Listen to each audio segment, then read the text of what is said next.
Now it is. Okay, great.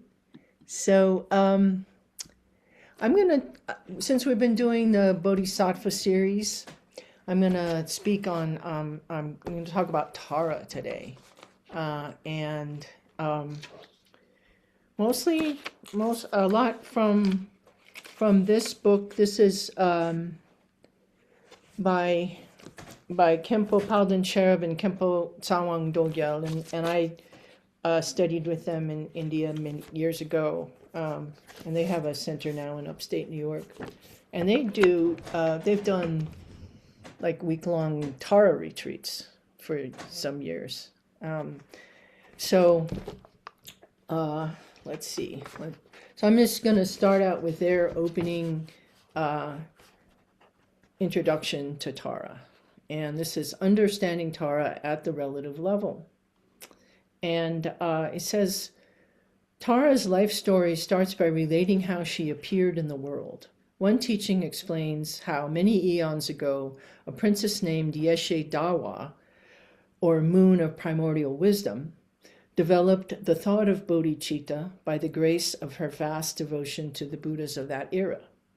She vowed to become enlightened for the benefit of all the boundless beings who suffered in samsara. The religious leaders of that time, believing that it was only possible to become enlightened in a male body, advised her to pray for a male reincarnation. But Princess Yeshe Dawa, however, vowed to attain enlightenment and to carry on all of her enlightened activities throughout the 3 times, past, present, and future, in female form. Eventually, this female bodhisattva became a completely enlightened Buddha and became known as Tara. And so I like that story of her. It says that Tara, in her 21 manifestations became were practiced and really popular in India, like 8th century or somewhere. So she's been around a while. And then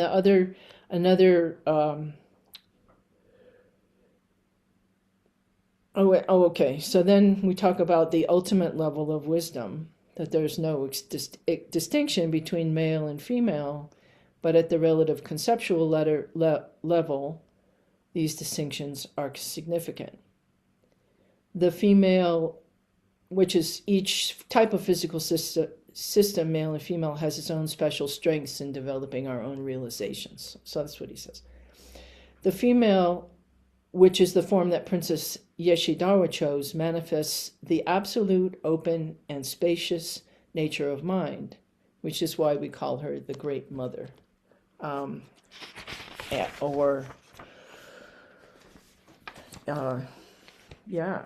So the one who liberates. Another story of Tara establishes her connection as the emanation of the compassion, the Bodhisattva compassion of Avalokiteshvara, or Chenrezig in the Tibetan. So this one, however, is the one where it's kind of like, it's like the 10,000 armed Bodhisattva Kanon, the story of how Chenrezig or Kanon, Avalokiteshvara, emptied all the hell realms, liberated everyone, thought they were all done, and then looked and all the suffering was back again. And how they went down and did it several times. And then in the Kanon story, of course, head bursts open and you have 11 heads and 10,000 arms and all that. And in this story, it's Chenrezig or Avalokiteshvara who's attempted to empty samsara so many times and is weeping tears of compassion. And so Tara is born from those tears. And that's sweet. I mean, it's not it's not like Eve was born from Adam's rib. I kind of like that, a bodhisattva of compassion being born of the tears of compassion is really kind of a sweet metaphor. And all of it going back to Prajnaparamita, the ultimate mother, the emptiness. So that is, let's see. Oh, and then on the ultimate level, they say, this is again Yeshe Sogya, my Kempo Palinchera, right? So he says that the level of absolute truth is beyond understanding and based on conceptual thought or analysis. Her true nature is free from mental fabrications, such as the relative concepts of time and space.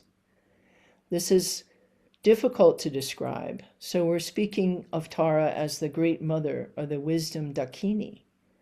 And in this, the great masters are attempting to guide us toward the realization of the non-conceptual Tara, or the Tara as emptiness.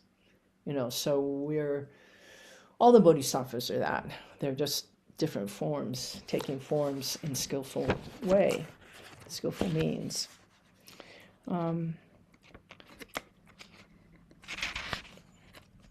Yeah. And, this is a sweet part too. So, yeah, she's Prajnaparamita, the perfection of wisdom. So I see that you have a Tara there, a green Tara, and and this white Tara here is the one that was, I guess Mary Koopman gave me this one when she was moving from Arizona. Oh, here we go. Is it in my screen? There we go. Yeah. So this Tara is a white Tara with in the full lotus position, so more in the meditative equipoise posture, and has an eye in each hand, each foot in the crown chakra, brow chakra, and so seven eyes? Yeah. So that's more the meditative one. And then I thought you'd enjoy, there's the 21 Taras. And the 21 Taras, this is a beautiful book that came out recently. I looked through and I didn't see any of the 21 Taras are not in this image of the full lotus. All these 21 Taras have one leg out in the jumping up to help sentient beings become in the compassionate action mode.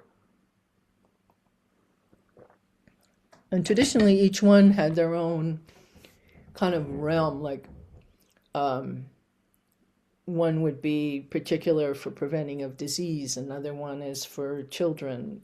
They have all kinds of aspects according to the needs of sentient beings. And here is, so each one of the 21 have their own gata or praise mantra. So here is Tara Pamo, who is red and peaceful, and each one holds like a slightly different instrument. She has like a shell, a conch shell for hearing. And so her praise is homage to the noble Arya Tara. I bow in reverence to you, transcendent swift heroine, whose eyes flash instantaneously like lightning. Emerging from countless blossoms, you were born from the teardrops on the lotus face of Chinrezi, Lord of the Three Worlds. So they're very beautiful. And so she's peaceful aspect.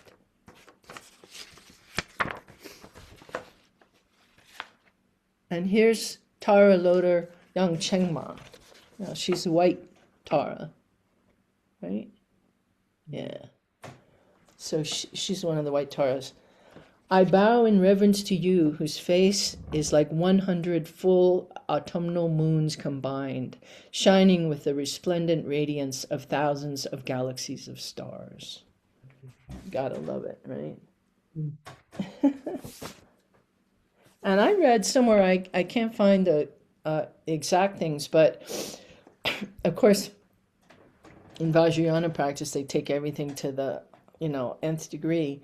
So I read that all of the ornaments, like her bracelets and scarves and everything, have another meaning. Like the bracelets are wisdom and diligence, and the paramitas. Like each one of the items also have a significance.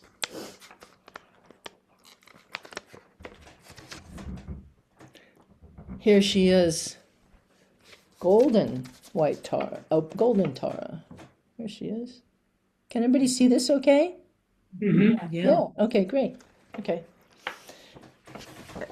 And her verse is, I bow in reverence to you, golden Tara, born from a blue water lily with hands perfectly embellished by lotus flowers. You embody generosity, diligence, asceticism, tranquility, patience, meditative equipoise, and the complete sphere of Dharma practice. No slouch, that one. No. And then there's wrathful ones also. So this is Tara Zenji Miglam. I'm probably saying it wrong. And here when they get into the wrathful ones, their nimbus is fire. They don't have flowers around them, and some of them have like fangs and pointy teeth, and so they're saying, don't mess with us. We're strong, compassionate, and strong at the same time. And it goes, I bow in reverence to you, the great fearsome one, whose touré conquers intrepid demons. With a wrathful scowl on your lotus face, you slay all foes without exception. And so the foes would, of course, be greed, anger, and ignorance, and hatred, and all the unskillful actions. Those would be the foes. Yeah, and she has a dorje and a fire here, like the double dorje. Oh, she's cool. Let's see. Oh, and this one is Tara Tashe Donjema. She's golden. She's pretty. Yeah, and she's with flowers, so she's more of a peaceful one. I bow in reverence to you, whose crown is haloed by a crescent moon and ornaments of gleaming brilliance. From your coiled locks of hair, Amitabha's radiant light eternally shines.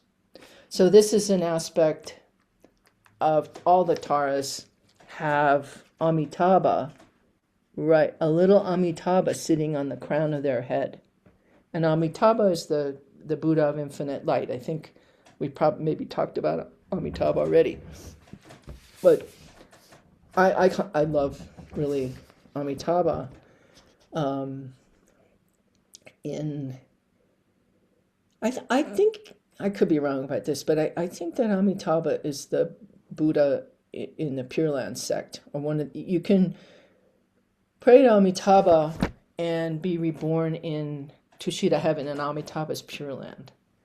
And I love this. And recently I heard an even better twist on this, which was that suppose that we as practitioners, as Buddhas, becoming Buddhas, have practiced and attained to the point that some aspect of us is residing in Amitabha's Pure Land. Like we've gotten to that place and then said, oh, well, I'm going to come back and be of benefit to people, to beings on the earthly plane, because that's what I promised I would do.